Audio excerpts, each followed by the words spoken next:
Lundi 26 août 2019, chers internautes, salut et bienvenue à cette nouvelle édition de la revue de presse sur Journal du Cameroun Télévision. Commençons avec cette actualité sur le supposé soutien de la Belgique aux Ambazoniens. Actualité qui fait la une de quelques tabloïds camerounais de ce lundi 26 août 2019.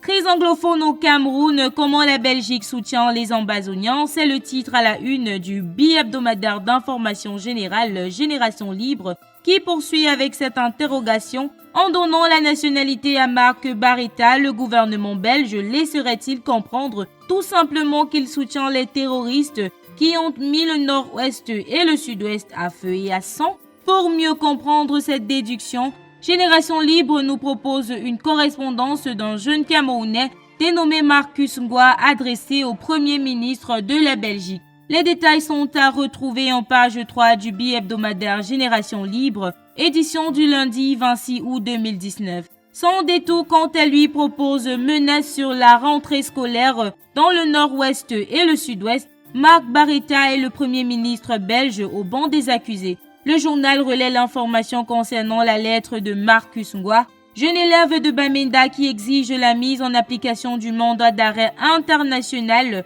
lancé contre le séparatiste Marc Barretta. Le tri-hebdomadaire Le Soir revient sur les faits que reproche Marcus Ngoy à Marc Barretta. Selon cette fameuse lettre, le séparatiste actuellement en Belgique prônerait le boycott des écoles, aurait violé des filles et organisé l'assassinat des enseignants et des élèves, entre autres. Retrouvez les détails à ce sujet en page 3 du tri-hebdomadaire Le Soir du lundi 26 août 2019. Autre actualité sur la crise anglophone, l'Indépendant titre sur la collusion suspecte entre la Norvège et les forces de défense ambazoniennes. Selon l'Indépendant, Lucas Ayabacho, le leader de la branche armée séparatiste depuis son asile norvégien, intensifie des menaces pour une non-reprise de l'école lors de la rentrée scolaire 2019-2020 dans les régions anglophones sous un mutisme ambigu depuis sa terre d'asile. L'information est relayée par la République Presse qui titre « Norvège et Ambazonie complices de terrorisme ».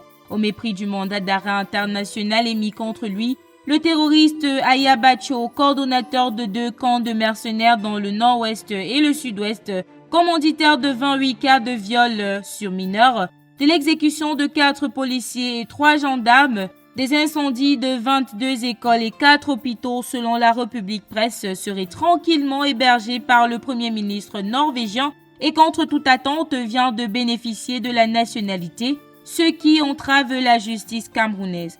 Toujours sur cette même information, le journal Le Pélican parle du jeu trouble de la Norvège qui soutiendrait les séparatistes qui terrorisent les populations des régions anglophones. Crise anglophone quand la Norvège protège le terroriste Ayabacho, c'est le titre que propose le quotidien Info Matin. Selon lui, le Premier ministre Erna Solberg et son gouvernement ont donné la nationalité de leur pays à un homme qui a du sang sur les mains et qui est également sous le coup d'un mandat d'arrêt international.